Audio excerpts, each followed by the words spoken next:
વાત કરીએ ગાંધીનગરની। કપાસિયાના ખોળ સહિતના પશુ ખાણદાણમાં અખાદ્ય પદાર્થો કેમિકલની ભેળસેળ કરતા ઇસમો સામે રાજ્ય સરકાર હવે કડક કાર્યવાહી કરશે। આ મુદ્દે પશુ ખાણદાણમાં થતા ભેળસેળને અટકાવવા ગાંધીનગર ખાતે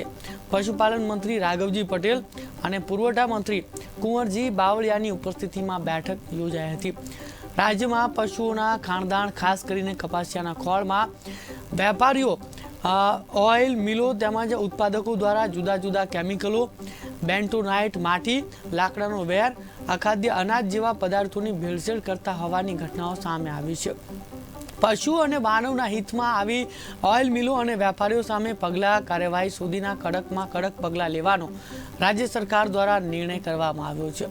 ભેળસેળયુક્ત ખાણદાણના કારણે પશુઓમાં રોગચાળો, પશુ દૂધમાં આવા ઝેરી તત્વો ભળતા માનવીના સ્વાસ્થ્ય પર પણ ખરાબ અસર થાય છે, જેનાથી કેન્સર જેવા ભયાનક રોગ થાય છે।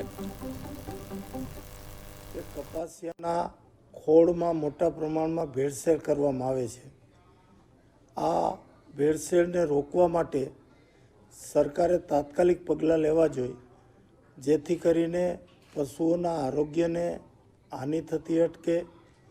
અને પશુઓ દ્વારા ઉત્પાદિત દૂધ કે જે માણસો ઉપયોગ કરે છે એ માણસોના આરોગ્યને પણ આવા હાનિકારક ખોળના કારણે જે નુકસાન થાય આ અટકે,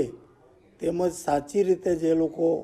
કપાસિયાનો ખોળ બનાવવાનું કામ કરે છે કેસજી અહીં એનડીડીબીના અધિકારીશ્રીઓ, કેન્દ્ર સરકારના cattle feed bureau of India એના સ્ટાન્ડર્ડ માટેના જે ધોરણો હોવા જોઈએ એના માટેના અધિકારીઓ, લીગલ સેલ, આ બધાની એક સંયુક્ત મિટિંગ મારા અધ્યક્ષસ્થાને અહીં રાખવામાં આવેલ અને એમાં તાત્કાલિક અસરથી રાજ્યમાં આવા ભેળસેળવાળા કપાસિયાના ખોળને એનું ઉત્પાદન અટકે, આવું ઉત્પાદન કરતા લોકો સામે કડક કાર્યવાહી થાય, એના માટેની એક જબરજસ્ત ઝુંબેશ ઉપાડવાનો નિર્ણય લેવામાં આવેલ અને આ નિર્ણયના અનુસંધાને રાજ્ય સરકારનું પશુપાલન વિભાગ, પુરવઠા ખાતું, ગૃહ ખાતું અને એનડીડીબી અને કેન્દ્ર સરકારના સાથ અને સહકારથી એક ઝુંબેશના સ્વરૂપમાં આ કાર્યવાહી હાથ ધરવાનો આજે નિર્ણય લેવામાં આવેલ છે કે કપાસિયાના